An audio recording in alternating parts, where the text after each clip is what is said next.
Welcome back to Rap Recap. We'll cover Killers of the Flower Moon today. The movie begins with the Osage tribe in a poignant ceremony, grappling with the threat of starvation due to their land's insufficient food production. Following the ritual, they bury a wrapped pipe, leading to the miraculous discovery of oil on their grounds. This newfound wealth transforms the Osage Nation into the world's wealthiest, bringing prosperity and fortune. However, as the Osage Nation prospered, the US government intervened by imposing officials to oversee their wealth and maintain a connection with the state. Then, we meet our protagonist, Leonardo DiCaprio, as Ernest Burkhart, a World War I veteran who journeys to Oklahoma to meet his uncle, Mr. William Hale. Mr. Hale is the deputy sheriff of Oklahoma and has been presenting himself as devoted and kind-hearted to Osage. Ernest converses with Mr. Hale about his travel experiences until he is interrupted by Ernest's brother, Byron. Mr. Hale, acknowledging the custom of white men marrying Osage women for financial gain, hands Ernest a book on Osage culture. The story takes a dark turn as Mr. Hale reveals the mysterious murders of the Osage people, often disguised as suicides. He hints to Ernest that marrying an Osage girl could bring him wealth upon her demise. Ernest decides to stay in Oklahoma and serve as a cab driver. Elsewhere, Molly Kyle, a wealthy and beautiful Osage, faces hurdles in accessing her own funds for diabetes medication due to her family guardian's stringent control. Luckily, Ernest gets Molly as his first customer, and fortunately, she becomes his regular customer. Mr. Hale notifies Ernest that she belongs to the wealthiest Osages and marrying her means winning the jackpot. He advises Ernest to stay as close as he can to Molly. Ernest complies and starts pretending to be the ideal man while secretly engaging in illicit activities with Byron. Molly refers to him as a handsome devil and gifts him a hat. Ernest and Molly's relationship deepens, leading to their traditional Osage marriage. During the marriage ceremony, Mr. Hale approaches Molly's sister, who is quite ill. He assures her that she will be fine soon. However, she died within a year. As the family is grappling with the passing of Molly's sister, Mr. Hale, with a cunning glint in his eye, convinces Ernest that they could benefit if more of Molly's family members were to meet unfortunate ends.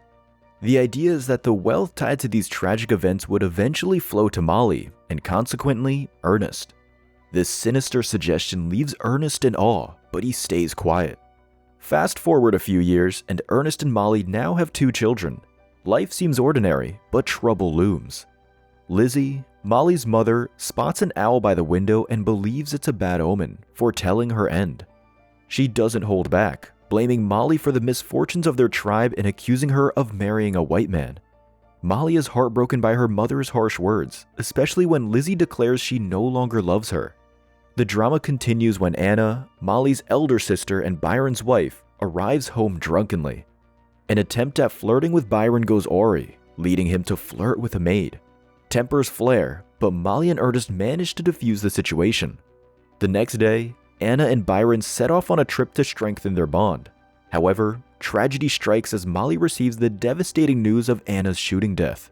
In an emotionally charged moment, Molly visits Anna's lifeless body, grief-stricken. Tears flow, and Ernest wraps her in a comforting hug as they share the pain of losing a loved one. The sorrow deepens when another Osage man is found dead on the same day. Both deaths are labeled as murders, prompting Molly to propose a reward for information leading to a killer. Mr. Hale sweetens the deal with an extra $1,000, all just to show how sympathetic he is. A local Osage is appointed to head to Washington, D.C. and seek the president's help in the investigation, but sadly gets killed before he can do so. Meanwhile, Ernest and Molly join forces with a skilled detective, William Burns, to uncover the truth behind Anna's murder.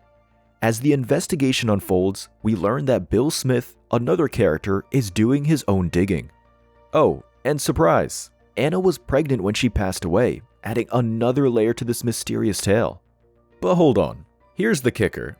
Ernest secretly shares all the detective's findings with no one other than Mr. Hale. And that's not all. Ernest came to know that a gang of white men led by Blackie looted jewelry from inside Anna's grave. He approaches Blackie and offers to kill Rita, Molly's sister, if he wants him to stay quiet. But before they can execute it, Blackie gets nabbed by the law. The next day, Mr. Hale, not one to shy away from giving a piece of his mind, scolds Ernest for not stopping Molly from hiring a detective. He even lays down the ultimatum: Either Ernest sticks to the plan and removes Molly for her wealth, or they're both in hot water. Mr. Hale realizes Ernest is in love with Molly, so he beats him as a kid while saying they can't sidestep from their mission. Later that day, the detective investigating Anna's murder faces a brutal assault by two unknown individuals and meets an unfortunate end. The very next morning, Ernest and Mr. Hale reach Henry Grammer to seek his help in completing Blackie's supposed task. Henry proposes bringing in an explosive expert named A.C. Kirby, and they agree. Back at Burkhart's, doctors arrive to administer Molly's insulin. But in a tense moment, Molly refuses treatment, revealing that these doctors were the same ones attending to her sister Minnie when she passed away. Ernest makes the doctor leave after taking the insulin box from them. Despite her reservations, Molly gives in, and Ernest becomes her unlikely nurse, promising to keep her safe through it all. The plot thickens when another Osage member, Henry, falls ill, and Mr. Hale offers his assistance, dropping the bomb that he's got a hefty life insurance policy on Henry. To add spice to the mix, he reveals that Henry was Molly's first husband. Meanwhile, Lizzie's health takes a nosedive, and she bids her farewell. Osage Nation is now fed up with losing their loved ones one by one. During a fancy dinner hosted by Mr. Hale, Molly spills the beans about her private investigator going missing. Mr. Hale, sly as a fox, suggests the detective skip town after cashing in. Little does Molly know that her missing investigator is tangled up in a web spun by Byron and Ernest under Mr. Hale's watchful eye. Ernest, even the family man, proudly announces a third addition to the Burkhart clan. While the family celebrates, Mr. Hale wears his poker face. Following Mr. Hale's cunning plan, Ernest nudges John to buddy up with Henry, leading to a staged suicide. But things get messy when Henry's demise doesn't go as planned, causing strife between Ernest and Mr. Hale. In a dramatic turn of events, a sudden explosion rocks the Smiths' house, claiming the lives of Molly's sister Rita, her husband, and a housekeeper. The family is shattered, and Molly's heart-wrenching scream echoes the tragedy. In the aftermath, Molly, fueled by determination, heads to Washington, D.C. to rally support against the Osage murders. Later, Ernest finds him stuck in a really tough spot. Mr. Hale wants him to inject poison into Molly, promising it won't kill her but just make her weaker so Ernest can take charge. Sneaky, right?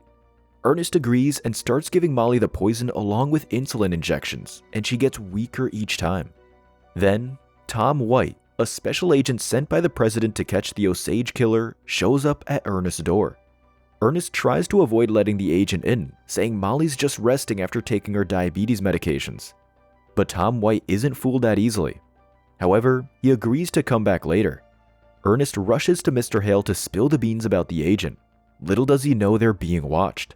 The next day, Tom White tries questioning Mr. Hale, but he dodges it, claiming it's not the right time.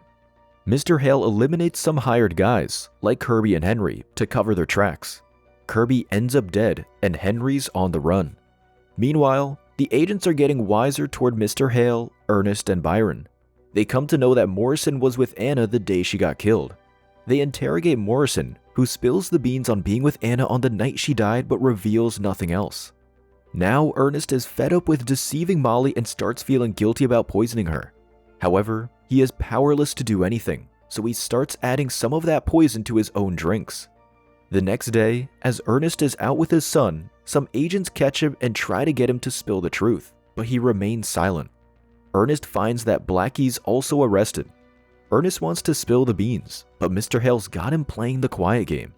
Then comes Tom White, doing his best to get Ernest to spill the secrets.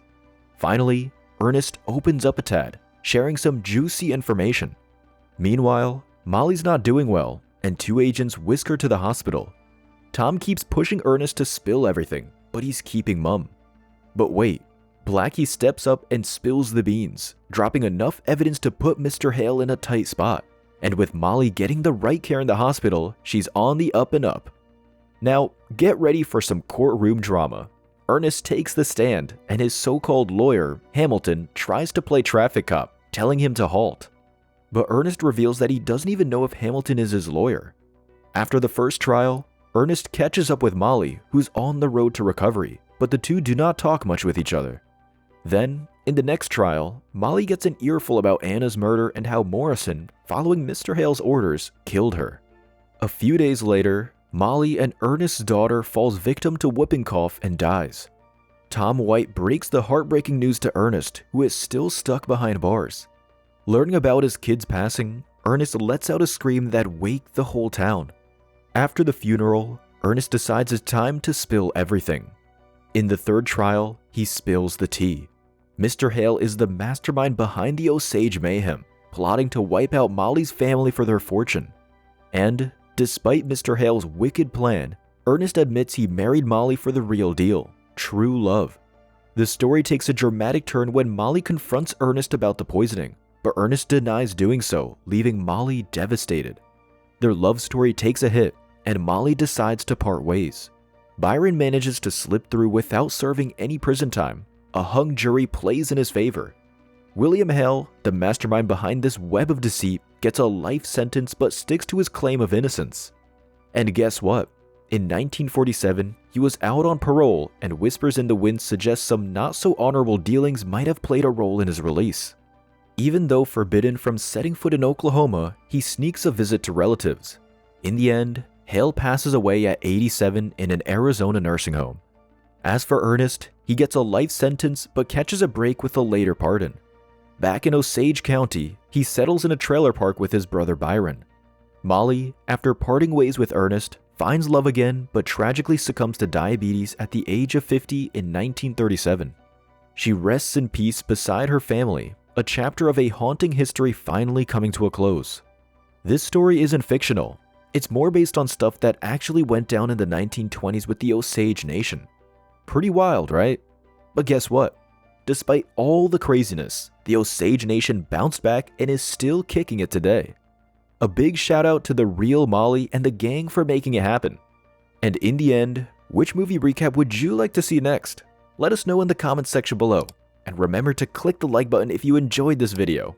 Also, click the bell and subscribe button for instant notifications on new videos.